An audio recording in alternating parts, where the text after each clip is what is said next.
Hi friends, this is Sunil again. ఈరోజు మీకు స్టాఫ్లో measurements తీసుకుంటున్నప్పుడు రీడింగ్ అనేది ఎలా నోట్ చేసుకోవాలో చెప్తా. సో మనం అబ్జర్వ్ చేస్తే స్టాఫ్ అనేది ఈ విధంగా ఉంటుంది, అందరికీ తెలిసిందే. సో ఈ మార్క్స్ ఏవైతే ఉన్నాయో ఈ మార్క్స్ దగ్గర రీడింగ్స్ తీసుకుంటున్నప్పుడు కొద్దిగా చాలామందికి ఫ్రెషర్స్గా అయితే డౌట్స్ ఉంటే స్టడీ టైంలో కూడా పెద్ద పట్టించుకోరు, కానీ ఆన్ సైట్ వచ్చిన తర్వాత డౌట్స్ ఉంటాయి అన్నమాట. సో డౌట్ ఏంటంటే ఇప్పుడు 9 వచ్చేది, 0.9 ఉన్నది. సో ఇది 0.9 లైను, ఇక్కడ నుంచి ఇక్కడికి 0.91, 92, ఇక్కడ 0.95, 1 మీటర్. సో 0.9 వచ్చినప్పుడు మనం ఎప్పుడన్నా సరే స్టాఫ్ రీడింగ్ అనేది పాయింట్ తర్వాత 3 డెసిమల్స్ తీసుకోవాలి, అంటే 3 డేస్ తీసుకోవాలి. సో 0.9 తీసుకుంటాం. సో ఎక్కడ తీసుకోవాలి?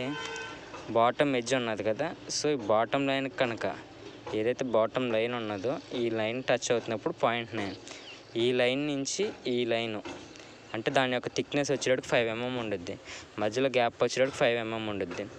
సో ఈ లైన్ బాటంలో కనుక టచ్ అయితే 0.90 వస్తుంది, 900. దాని మీద కొద్దిగా పైకి వచ్చింది అనుకోండి, ఇది 5 mm కదా. సో మన ఐ బట్టి మనకు కనిపించే దాన్ని బట్టి 0.901, 902, 903 అలా ఇక్కడ వరకు 905 వరకు వస్తుంది. ఇక్కడ నుంచి ఇక్కడికి 906 నుంచి ఈ బాటమ్ కానీ టచ్ అయిందనుకో 0.91 వచ్చింది. సో ఫస్ట్ ఇక్కడ కనిపిస్తే 0.9, కొద్దిగా పైకి కనిపిస్తే 0.91, సో ఇంకో కరెక్ట్ సెంటర్ కనిపిస్తే 0.93, అలాగే టాప్ పోర్షన్ కనుక అయితే 905.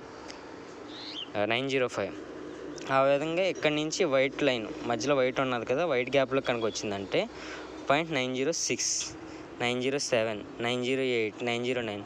ఈ బాటమ్ లైన్ టచ్ అయితే 0.91. అగైన్ మళ్ళీ 0.911, 0.912. ఆ విధంగా ఈ గ్యాప్లో వచ్చింది ఒక 0.916 నుంచి 0.919 వరకు వచ్చింది. సో నెక్స్ట్ది 0.92 ఆ విధంగా వచ్చింది. సో అలాగే ఇక్కడ 1 మీటర్ది సేమ్ బాటంలో టచ్ అయింది అనుకో 1 మీటర్, 1.000 రాస్తాం. కొద్దిగా పైకి వచ్చిందంటే 1.001. ఆ విధంగా ఇక్కడ కనుక టచ్ అయింది అనుకో 1.010. సో మళ్ళీ ఇక్కడ నుంచి ఇక్కడికి 5 mm కదా, సో 0.1 మధ్యలో వచ్చింది అనుకోండి 1.010. సో 010 వచ్చింది. ఆ విధంగా ఈ రీడింగ్స్ అనేవి తీసుకుంటాం. సో ఈ విధంగా స్టాఫ్ రీడింగ్స్ తీసుకుంటాం. మేజర్ ప్రాబ్లం ఫ్రెషర్స్కి ఉంటుంది సైట్లో, 3 డేస్ తీసుకోవాలి, ఎలా తీసుకోవాలని. సో ఎప్పుడు ఒకటే, బాటమ్ లైన్ ఏదైతే ఉన్నదో బాటమ్ ఆ నెంబర్ దగ్గరలో ఉన్న బాటమ్ లైన్ టచ్ అయితే ఆ డిజిట్ వచ్చింది. సో బాటమ్ నుంచి మళ్ళీ దాని యొక్క థిక్నెస్, పెయింట్ యొక్క థిక్నెస్ ఎంత ఉన్నదో అది 5 mm ఉండుద్ది కాబట్టి 5 mm రీడింగ్ మారుతుండుద్ది. వైట్ది కానీ స్పేసింగ్ ఏదైతే వచ్చిందో అది 5 mm ఉంటుంది. మళ్ళీ బాటమ్ లైన్ వచ్చేటప్పటికి మళ్ళీ సేమ్ అక్కడ ఉండే పాయింట్ని బట్టి నెంబర్ వచ్చింది.